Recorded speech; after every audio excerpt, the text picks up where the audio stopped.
दर्शक नमस्कार, तपाईहरु यति बेला हेर्दै हुनुहुन्छ फरवर्ड खबर। दर्शक यति बेला म पाल्पा जिल्ला तिनाउ गाउँपालिका वार्ड नम्बर 3 मा अवस्थित ज्यामिरे भन्ने ठाउँमा छु र यहाँ म यसै वडाका वार्ड अध्यक्षसँग छु। उहाँसँग म यो पछिल्लो समय यहाँ यो दालचिनीलाई चाहिँ अलि व्यवस्थित रूपमा चाहिँ उहाँले व्यावसायिक उत्पादन गरिरहेका कृषकहरूलाई चाहिँ व्यवस्थित बनाएर चाहिँ बिक्री वितरण गर्न सहजकर्ताको भूमिका पनि खेल्नु भएको छ र यहाँको स्थानीयहरूलाई चाहिँ उहाँले सहजीकरण गर्दै यहाँको स्थानीयहरूलाई चाहिँ आफ्नो कृषि उपजहरूलाई चाहिँ व्यवस्थित तरिकाले चाहिँ बिक्री वितरण गर्ने चाहिँ वातावरण सिर्जना गरिदिनु भएको छ। यो पछिल्लो समय जनप्रतिनिधिहरू यहीँका स्थानीयहरूसँग हातेमालो गर्दै र यहाँका स्थानीयहरूलाई चाहिँ आफूले गरेको कामहरूलाई चाहिँ स्थानीयहरूलाई प्रोत्साहन गर्नको लागि चाहिँ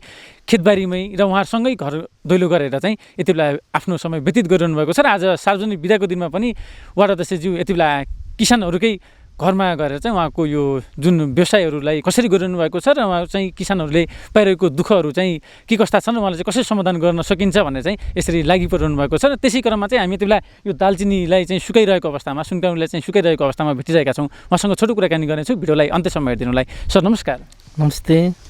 तपाईँ यो जनप्रतिनिधि, त्यसमा पनि युवा हुनुहुन्छ। तपाईँ युवा जनप्रतिनिधि भइरहँदा अनि यो समाजमा तपाईँले गरिरहेको यो कामहरूले समाजका जुन आदरणीय व्यक्तिहरू हुन्छ, बुद्धिजीवीहरूले चाहिँ तपाईँको प्रशंसा गरिरहँदा हामीलाई चाहिँ खुसी महसुस भयो। त्यसको लागि म तपाईँलाई धन्यवाद ज्ञापन गर्न चाहन्छु। पछिल्लो समय जनप्रतिनिधि भन्दा बित्तिकै भोट माग्न मात्रै आउँछन्, जनता काम गर्दैन भन्ने छ। यसलाई चाहिँ तपाईँले कसरी हेर्नु भएको छ? अब यस्तो छ कि हामी अब यो भोट माग्न आउँदै गर्दाखेरि विभिन्न किसिमका प्रतिबद्धताहरू गरेका थियौँ र सोही अनुरूप अहिले पनि हामी बिदाको समयमा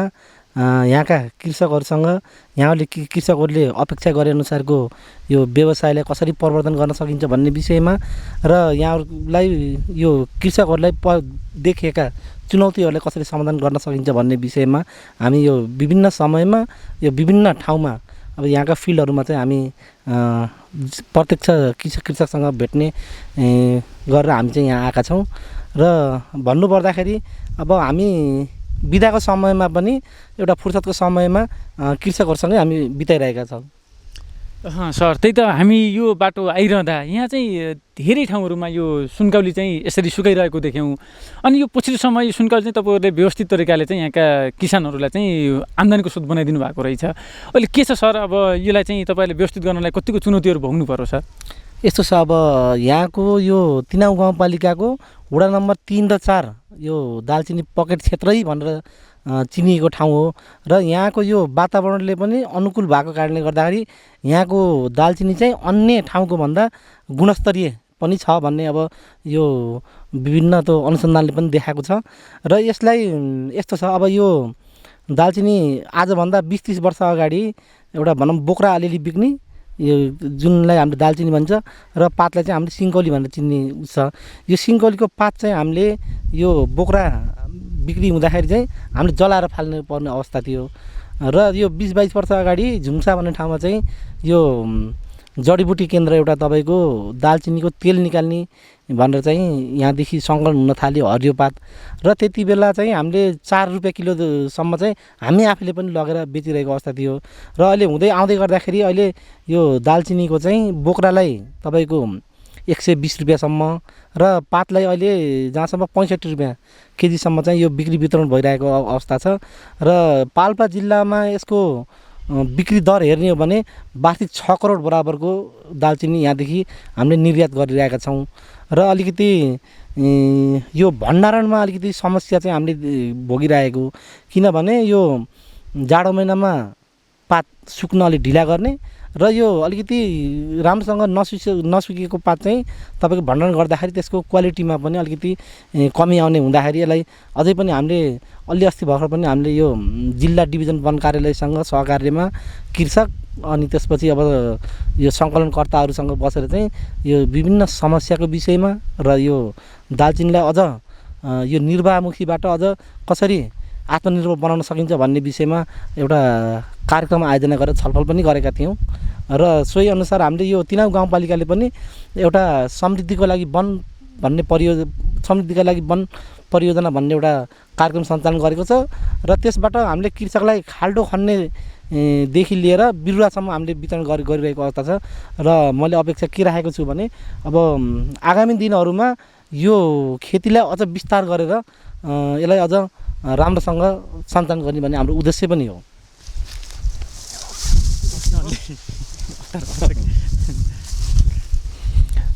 जस्तै सर अब तपाईँले योलाई जुन तपाईँले कृषि उपज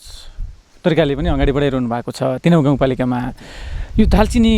चाहिँ खास कुन कुन ठाउँहरूमा तपाईँले निर्यात गर्नुहुन्छ नेपालमा मात्रै यसको यो यति तपाईँ जुन 6 करोडको भन्नुभयो नि त्यो 6 करोडको हाराहारी चाहिँ नेपालभित्रै खपत हुन्छ त सर? यस्तो छ अब नेपालभित्रै खपत हुने भन्ने एउटा यहाँ सानोतिनो उद्योगहरूले मसला उत्पादनको लागि थोरै क्वान्टिटीमा लैजान्छ र तपाईँले अघि आउँदाखेरि देख्नुभयो होला यो झुम्सा भन्ने चोकमा तपाईँको अहिले यो समयमा चाहिँ तपाईँको दिनमा 5 ट्रकसम्म 6 ट्रकसम्म यो भैरवा निकासी हुन्छ यहाँदेखि भैरवादेखि इन्डिया निकासी हुन्छ र अब यो यत्रो यो ठुलो परिमाणलाई चाहिँ हामीले यो नेपालमा अब थप होला अरू पनि अब प्रोसेस के छ अब ठ्याक्कै चाहिँ हामीले यो नेपालमा मात्रै यो खपत गरेर पनि सकिन्न यसलाई चाहिँ यो विदेशै पठाउनु पर्ने एउटा बाध्यता छ र हामीले जिल्ला वनसँग पनि अस्ति भर्खर हामी बसेर चाहिँ यसलाई अझै पनि यसको क्वालिटी पनि बढाउने र अलिकति यसको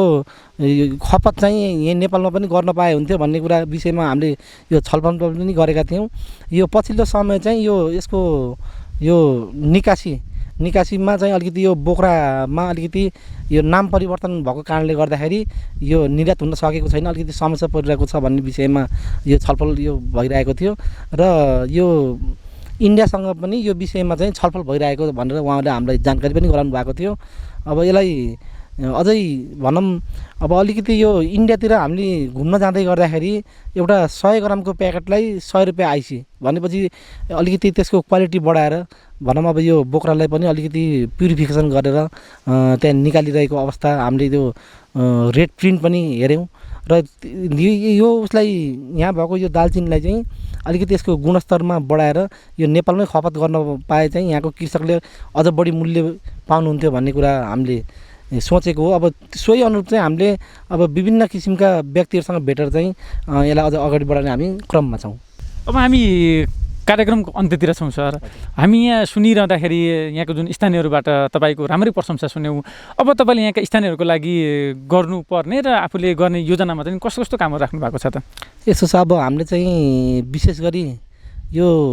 दालचिनीबाट हुने आम्दानीलाई बचत गर्नका निम्ति हामीले अन्य खेती तरकारी खेतीहरूको लागि चाहिँ हामीले तिनौँ गाउँपालिका वडा नम्बर 3 ले चाहिँ सबै वडाभन्दा अलिकति बढी चाहिँ बजेट विनियोजन कृषि क्षेत्रमा गरेको छ र हामीले कृषकहरूसँग यो भनौँ यो दालचिनीको आम्दानीलाई एकदम बचत गर्ने गरी चाहिँ अन्य खर्चलाई चाहिँ यो तरकारी खेतीबाट चाहिँ सञ्चालन गर्नुपर्छ भनेर चाहिँ हामीले यो तरकारी खेतीको विषयमा चाहिँ हामीले अहिले बजेट विनियोजन पनि गरेका छौँ र त्यो अलिक कार्यक्रमको चरणमा पनि छ। अब त्यसलाई चाहिँ हामीले छिट्टै सञ्चालन गर्दैछौँ। हुन्छ सर, तपाईँको अमूल्य समयको लागि धेरै धेरै धन्यवाद। हस्, धन्यवाद।